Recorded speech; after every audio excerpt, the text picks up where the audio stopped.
버턴입니다.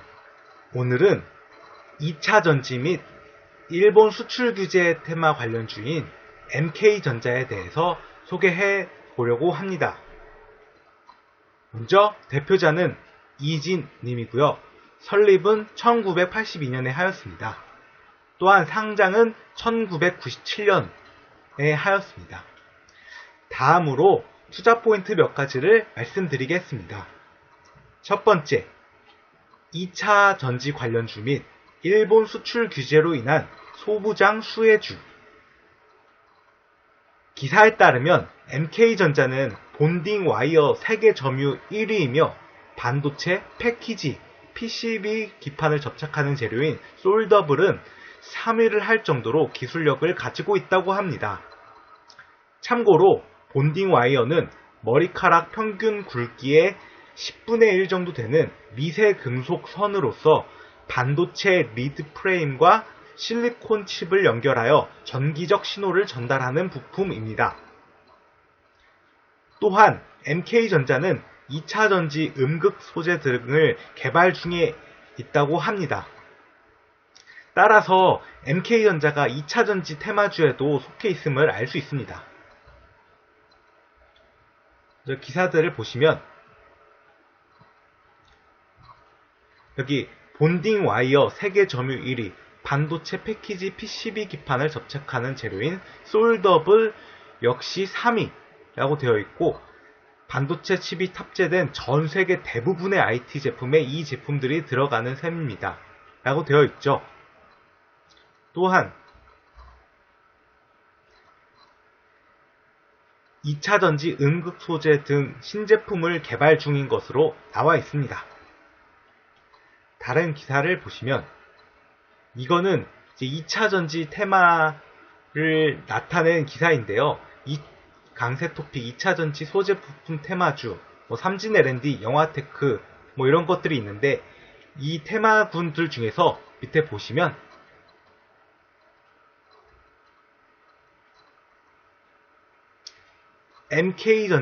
MK전자도 여기 2차 전지 테마주에 나와 있는 것으로 확인이 됩니다.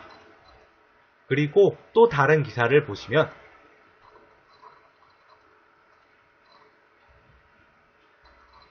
제목은 일본 수출 규제는 전화위복, 속속 돌파구 잡는 소부장 기업들이라고 되어 있는데, 이게 아까 말씀드린 일본 수출 규제 관련해서 소부장 수혜주들을 여기서 설명을 몇 개 하고 있습니다. 원익 IPS가 있고, 도우이시스도 있고, 여러 가지들이 있는데, 여기에 나와 있는 게 전자제품, 반도체 등에 사용되는 소재인 본딩 와이어 분야 국내 1위 기업인 MK전자도 빼놓을 수 없다 라고 나와 있죠.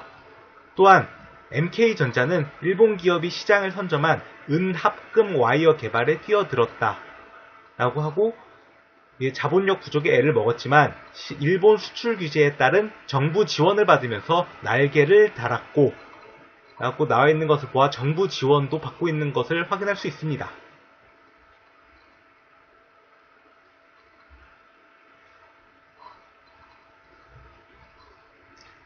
다음으로 두 번째 투자 포인트로는 창사 이래 최대 실적 예상을 들 수 있습니다. 현재 공시되어 있는 분기보고서 재무제표 기준으로는 전년 동기 대비 실적이 증가하였으며, 최근 기사에 따르면 MK전자가 올해 상반기 최대 실적을 달성할 것이라고 합니다. 이 추세가 이어진다면 올해 실적은 창사 이래 최대 실적을 달성할 수 있을 것으로 예상이 되며, MK전자의 주가에도 당연히 호재로 작용할 가능성이 높다고 생각을 합니다. 먼저 손익계산서, 분기손익계산서를 보시면 영업이익이 전년 동기에는 약 400억에서 이번에 1분기에 약 434억 원으로 증가하였으며, 당기순이익 또한 274억 원에서 338억 원 정도로 증가하였음을 확인할 수 있죠. 또한 기사를 보시면 제목이 MK전자 창사 최대 실적 100년 기업 목표 이거인데요. 내용도 MK전자가 상반기 창사 최대 실적을 예고했다 라고 나와 있죠. 다음으로 세 번째 투자 포인트로는 장부상 순자산보다 낮은 시가총액을 들 수 있습니다. 2020년 7월 27일 이 종가가 아니라 10시 39분 기준입니다. 참고로 이 기준 시가총액은 약 2,176억 원인데 1분기 재무상태표상 자본총계는 약 8,916억 원이므로 PBR이 1보다 낮아 절대적으로 저평가된 상태입니다. 심지어 1분기 재무상태표상 지배기업의 소유주에게 귀속되는 자본 이게 약 3,187억 원인데요. 이걸 고려하더라도 시가총액이 더 낮은 상태입니다. MK전자의 경우 자본총계 기준 PBR은 약 0.24이며 지배기업 소유주 귀속자본 기준 PBR은 약 0.68로 청산가치보다 시장가치가 낮으므로 현재 주가가 싼 구간에 있다고 볼 수 있습니다. 아래는 네이버 금융에서 가지고 온 건데요. 말씀드렸듯이 7월 27일 이 오전 10시 39분 장중 기준인데 시가총액이 2,176억 원임을 확인할 수 있죠. 또한 분기보고서 재무상태표를 보시면 지배기업의 소유주에게 귀속된 자본이 약 3,187억 원, 자본총계는 약 8,916억 원임을 확인할 수가 있습니다. 다음으로 제가 생각한 리스크 포인트 및 예상 반론을 말씀드리겠습니다. 첫 번째, 최근 사업년도, 이 최근 사업년도라는 것은 2017에서 19년도를 말을 합니다. 최근 사업년도 주당 배당금이 줄었는데 2020년도에 추가로 배당을 줄일 가능성은 없나?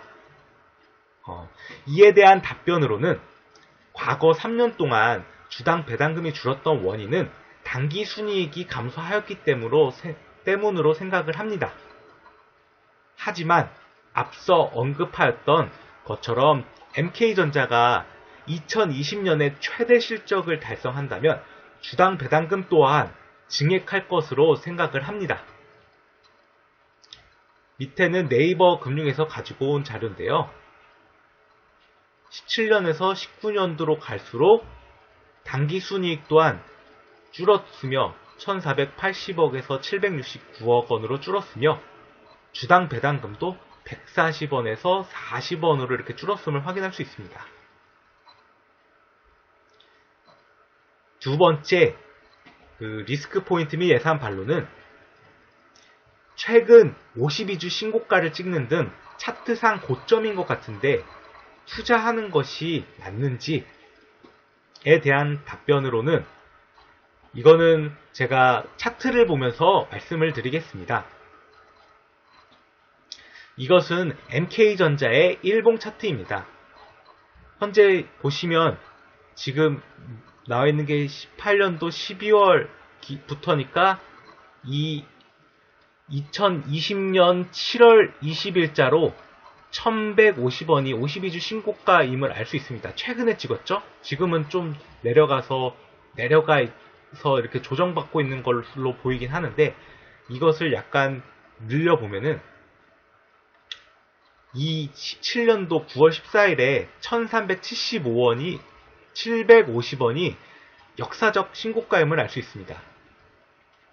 왜냐하면 주봉으로 보아도 13,750원, 월봉도 13,750원, 연봉으로 보아도 여기 2017년도 13,750원이 최고가임을 확인할 수가 있죠. 그런데 앞서 언급하였던 것처럼 창사 이래 최대 실적을 달성한다면 최소한 이 역사적 신고가인 13,750원 이상은 갈 수 있지 않을까 그렇게 생각을 합니다. 제가 앞서 언급하였던 투자 포인트를 요약하자면 다음과 같습니다. 첫째, 2차 전지 관련주 및 일본 수출 규제로 인한 소부장 수혜주.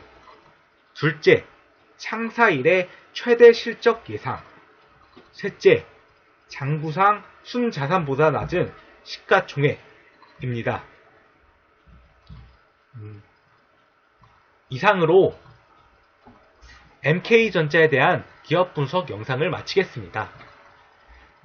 참고로 다음 영상부터는 제가 이전에 기업 분석 영상 올려드렸던 기업들에 대해서 한번 리뷰하는 시간을 갖도록 하겠습니다. 시청해주셔서 감사합니다. 여러분의 구독과 좋아요는 영상 제작에 큰 힘이 됩니다.